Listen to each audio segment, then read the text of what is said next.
Israel versus Palestine.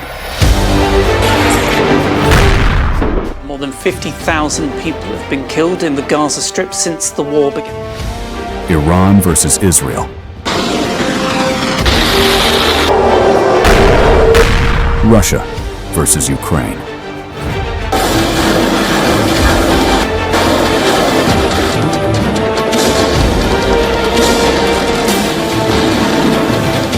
India versus Pakistan.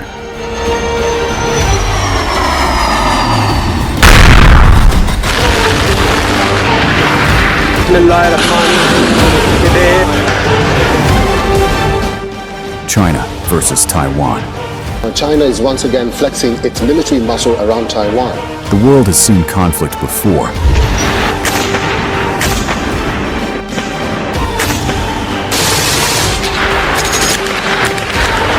But never this many at the same time.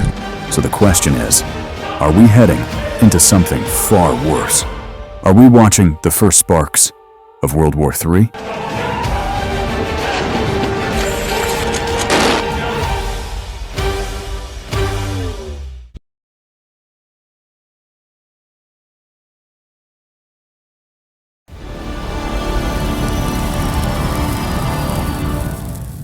The Israel-Palestine conflict has shifted from a regional power struggle to a global flashpoint. What started as a Hamas attack and Israeli retaliation אזרחי ישראל, אנחנו במלחמה. לא במבצע, לא בסבבים, במלחמה.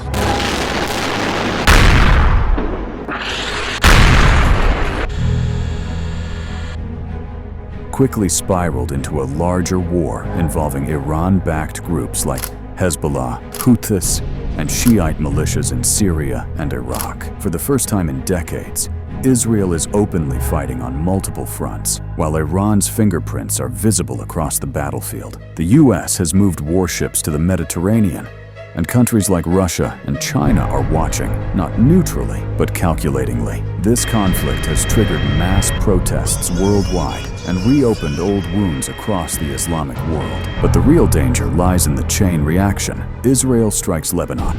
Iran retaliates. The US responds. A global confrontation follows. This isn't just a war over land or ideology anymore. It's a symbolic war. East versus West, religion versus sovereignty, control versus resistance. History warns us that world wars often ignite not through a single large event, but through a series of unresolved retaliations. The Israel-Palestine conflict today is not just a humanitarian crisis. It's the first domino in a fragile geopolitical setup. And once that domino falls, the rest may follow.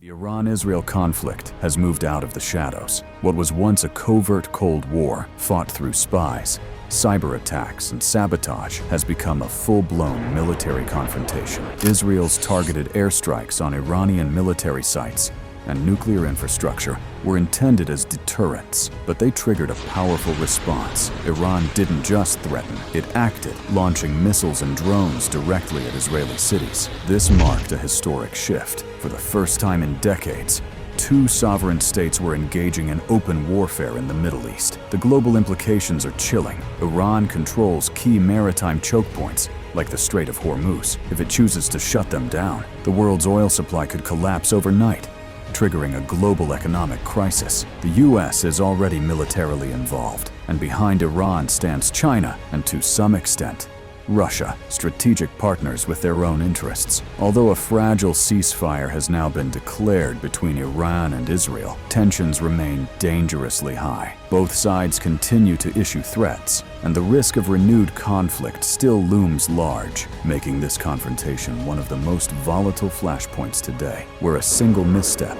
could spiral into a catastrophic global war.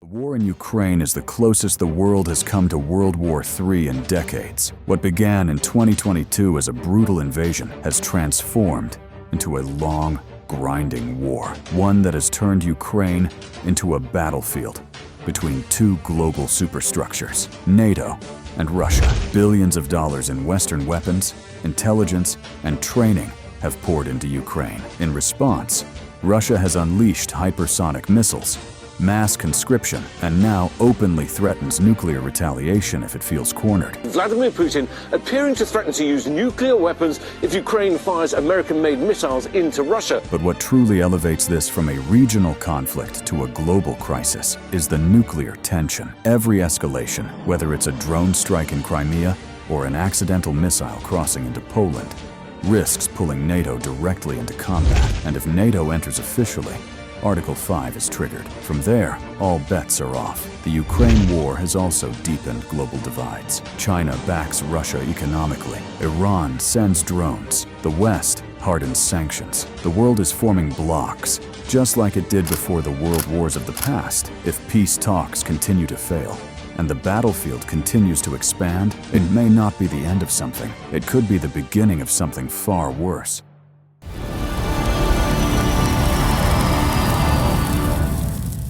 The May 2025 clash between India and Pakistan didn't just raise tensions in South Asia. It reignited one of the most dangerous rivalries in the world. These two countries share more than just a border. They share history, hatred, and nuclear weapons. A deadly attack in Kashmir, blamed by India on Pakistan-based militants, led to Indian air and drone strikes, which were swiftly followed by Pakistan's direct missile retaliation. For 4 days, the region sat on the edge of nuclear war, and the world watched, breath held. Two neighbors with nuclear weapons on the brink of war. Unlike other conflicts, India and Pakistan don't fight through proxies. When they clash directly, and both have the military power to destroy each other, and half the region in hours. China's defense pacts with Pakistan, and India's growing ties with the US and Israel mean any escalation here quickly becomes international. The ceasefire may have calmed the fire, but it didn't extinguish it. The mistrust has deepened, the weapons stockpiled, and the red lines blurred. If another trigger appears, another attack, another strike, the conflict could spiral into something far bigger than the subcontinent. In a world already stretched thin by multiple wars, India-Pakistan is a flashpoint we cannot afford to ignite.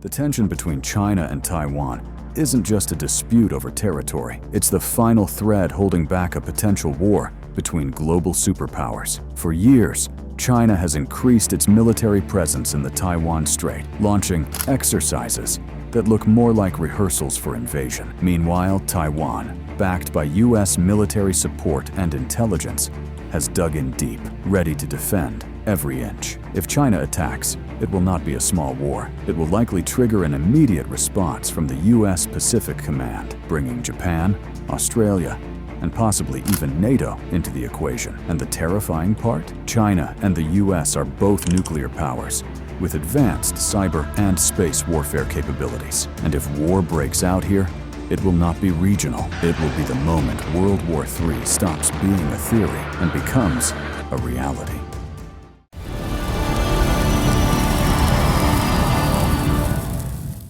Looking at the world in 2025 feels like watching dry grass pile up under a burning sky. The conflicts we see today, Israel-Palestine, Iran-Israel, Russia-Ukraine, India-Pakistan, China-Taiwan, they aren't isolated. They're connected by fear, by alliances, by weapons, by history. And the terrifying truth is that many of these countries, Russia, China, India, Pakistan, Israel, all have nuclear weapons. All have enemies, and none are backing down. We're not in World War III yet, but we're closer than we've ever been in the last 70 years. What happens next depends on how the world responds, not just its governments, but its people. Because if the 20th century taught us anything, it's that world wars don't begin when leaders want them to. They begin when no one can stop them.